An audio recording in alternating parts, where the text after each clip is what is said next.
So, Josh, I got an email on Wednesday from the promoters of this fight, and the headline of the email was "Hate runs deep." Now we've seen some bad blood between fighters before, but this is kind of next level. Is this the most animosity you've kind of had towards an opponent?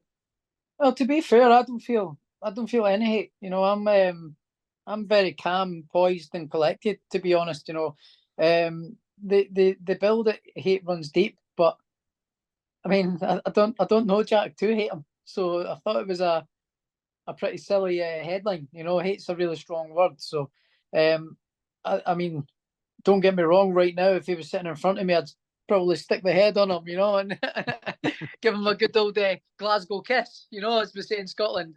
As but no, I don't hate anyone. I think it's a pretty strong word, but there's certainly dislike there and a lot of disregard for each other right now. Certainly me towards him, but I'm actually quite emotionless and self-detached. So that emotions that I have felt towards him in the past, it's just fueled the fire for motivation and training. I've just used it to cook my dinner, as we say. So yeah, it's just I'm kind of detached from it. It's just another boxing match and another match at the weekend. Where does that disregard, the dislike come from? Is it all from the end result of your first fight, or was there something before then that led to this? Well, I think a lot of it's just the competitive nature of the two of us. But also, there's been a lot of things said after the fight, you know, both from his side and my side, sort of hitting each other. His team then started basically a hate campaign against me, him and his fans, and then they started targeting my wife and things like that, and that's when it started turning a bit sour, So that's when we started sort of the insults started getting thrown back to and forth from each other. So yeah, there's a lot of sort of disregard between the two of us, but hate and I'm leading up to this fight and this week. I'm emotionally detached. I'm very calm and poised. And what more can I say to him this week that I haven't already said to him in the lead up and in the last couple of years? So it is what it is, and I'm just going with the flow. You've had trash talk with opponents before, but was it the personal stuff, maybe the stuff about that involved your wife that bothered you the most? Yeah, it's when it started getting my family. It's when all the sort of attention was turned to my family, and my family started getting it. That's when I started getting my back up about things. But it's been and done. I've just used it for fuel to training to motivate me and get ready for this fight and really dig the claws in and amongst training camp. So yeah, I'm kind of emotionally detached right now. I'm really relaxed here. I'm sitting here with my wife and chilling out. So yeah, I'm very relaxed. You've had a lot of time to digest that first fight. How confident are you that you won it? I'm very confident that I won it, but I've said it 100 times in 100 different interviews. It could have gone either way. It could if his hand got raised and he had won it by a point or two, I'd have been right, okay. But the judges never saw it that way. They saw it in my favour, and I felt that I had done just enough to win in the second half of the fight. I felt that he never really done much. I know he had the knockdown, but apart from that, he never really done much. He was very negative and disengaging. And obviously that's what the judges didn't like. Why was it important for you to do this rematch? Well, we were doing it, but we actually got rematch to do it straight away. Obviously because there was a lot of controversy and stuff on this side of the water, and we were due to do it straight away. But then I ended up picking up the injury um, to the plantar fascia tendon in my heel, and then by that point, instead of the promoter Ben Shalom at Boxer getting another date, like dialed in and locked in, he then went away and took Jack onto another fight on a different show somewhere, which then fell through. And then by that point, the WBO were like, well, you haven't got a fight lined up. We're coming to order your mandatory, which is Teofimo Lopez. So then that was taken out of my hands. Then I had to fight Teo or be stripped of the only belt that I had left. So I took the fight with Teo, obviously with all intentions to go there and win and come back and fight Jack for the title again. So, but that plan was up in the air. Teo tore it up. I wasn't. He was just better than me on the night. So, it is what it is.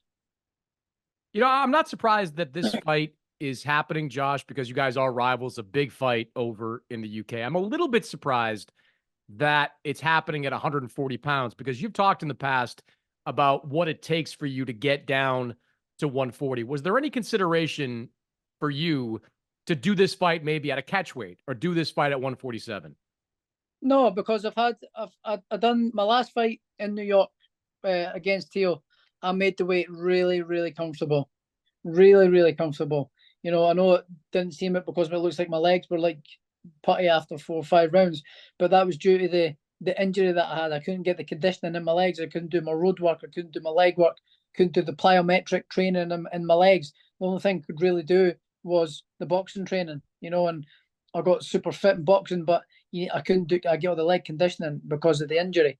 And in hindsight, I should have put that fight back as well. But I felt like I had a great camp, and Teo was better than me on the night. Simple as, But yeah, it is what it is, and we're here now, but I can't wait. I can't wait. I can't wait for Saturday now. How do you feel physically going into this fight? I feel great. Feel great. I've just finished doing a session there. I'm still eating a lot, still drinking a lot. I haven't started doing my weight cut yet and all that. So yeah, I'm feeling great. I'm feeling on top. What's different, Josh, about cutting weight to 140 now? Because I mean, like I said, you have talked about going up in weight after you won the undisputed championship, and look, we know that weight cuts are tough, man. I just saw Joe Cordina, lost that fight this past weekend. I think in part because he's just no longer 130 pounder. He had to go up and back up in weight and fight at 135. What's different about you that makes you confident you can make this weight in the right way? Because I've got a great team around me. I've got a guy, a sports scientist, a sports doctor, a PhD in nutrition and sports science. So he took me into the university here, Liverpool, where I am, done all my body compositions, done my bone density, my water, how much water I'm holding in my muscles, my salt, my everything. Done all the tests, and I can make the weight. I can make the weight. I've always said that I'm a career 140 pounder. It's just the last couple of times I've just not done it properly. I've just not put a little bit of corners here and there. 2021, you become the undisputed champion at 140. And I'm sure you're thinking at that time, right, I'm going to go on a run here. Like, I'm going to either move up to 147. Terrence Crawford is out there. Big fights are out there. You only have had a chance to fight 2 times since then. Is it disappointing for you to not get the kind of run you probably hoped for after you won all the belts? Yeah, it has been quite disappointing, and a lot of it was like sort of still down to half COVID measures and all that kind of stuff. So, yeah, it's been very disappointing. But there's no point in crying about spilled milk. It is what it is. I planned on boxing 3 times this year. I was hoping to get this one done earlier in the year, then box about this time, and then box again further on in the year. But I'll definitely get 2 in this year. At least 2. The last fight was a nip and tuck type of fight. As you said, could have gone either way. What do you think is going to be different about this fight? I'm taking it much more seriously this time. The last time, you guys, the media, before the fight, never gave Jack a chance. No one gave Jack a chance, and including myself. And that was a mistake that I made. Everybody was like, after this fight, what are you doing, Josh? Are you going to move up? You've won everything at 140. What do you want to do? Do you want to move up to 140 and get a fight at 147 and then challenge the likes of Terrence Crawford for a vacant title and this and that? And I was like, yeah, absolutely, that's what I'm going to do. And I got carried away with it. It says, yeah, beat this guy on Saturday, take care of him, and yeah, we move up to 147 and see what's happening. And that was the almost fatal mistake that I made. The first rule in the art of warfare is never overestimate or underestimate your opponent. Sorry, and that's what I done. I made that brutal mistake, and I almost paid for it. So I won't be doing that again. I'm fully switched on. I know what I've got in front of me. There's a threat, and I'm fully prepared this time, mentally and physically. Never listen to the media, Josh. We did the same thing to Anthony Joshua before the Eddie Ruiz fight, and look what happened there. Yeah, Never listen to yeah, and us. We don't know anything. that's the lesson that I thought I'd learned from other fighters, But having the level of success that I had in such a short period of time, I am only human at the end of the day, and I made an error of, taking my eye off the ball, and I learned the mistake, and I almost learned the tough way. I know you're focused on Catterall, but I was reading some stuff from your trainer saying he's got some concern about the officials in this fight, specifically the referee. How do you feel about kind of everybody around this fight going into it? I don't care. I don't care. I'm fully focused on doing a number on Jack Catterall on Saturday, and I feel that the judges and the referee won't have an impact, because I feel like I'm going to be so dominant and put on a good display that that's not going to be an issue. I just hope that the referee doesn't allow for the constant spoiling and holding that Jack done in the last fight, which made for a really ugly, horrible fight. It was excessive. I mean, he must have warned him about 40 odd times during the fight about the holding, and it took 10 rounds to take a point of him. So I just hope that the referee's more firm with that sort of thing in terms of not letting him hold and be dissing, sort of unengaging in the fight. I hope the referee lets us fight it out and sort of pulls him up when he's holding. You took your first loss of your career against Teofimo in your last fight. What did you take away from that? What did you learn from that you think is going to help you moving forward? Listen, I think it was more me that lost the fight rather than Teo beating me. I learned the lesson that you never go into the ring if you've got an impairment. If you've got a little bit of an injury or you're not 100% or able to do everything the correct way, don't fight. And I thought that I was able to, with the limitations that I was able to do in training camp, I still felt that I was in great shape and still felt that I was in great condition. But I found that out the hard way, and I took my first loss. So congratulations to Teofimo Lopez. I'm not taking anything away from him, but I just know that I'm better than that 100 times. So I believe at me on my best beats Teofimo Lopez. So I would mind revisiting that at some point in the future. Well, you're both with Top Rank. Do you think you get a rematch? Yeah, hopefully, if it's all in house, so like it's a pretty easy fight to make. Before I let you go, we've seen a lot of, when there's bad blood between guys before a fight, afterwards they usually hug it out and it's all over. Do you think that's going to be the case with you and Jack Catterall after Saturday night? Right now, I can't see it.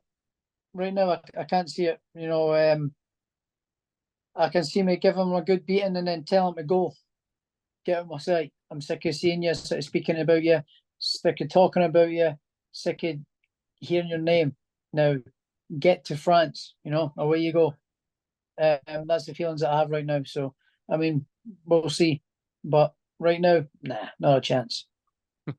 At the very least, Josh, I'm glad it's finally happening. It feels like we've been talking about this month after month for the last 2 years. I'm glad you guys are finally getting to share the ring, man. Good luck on Saturday. And as always, I appreciate your time. Thank you very much. Thanks for having me. Cheers.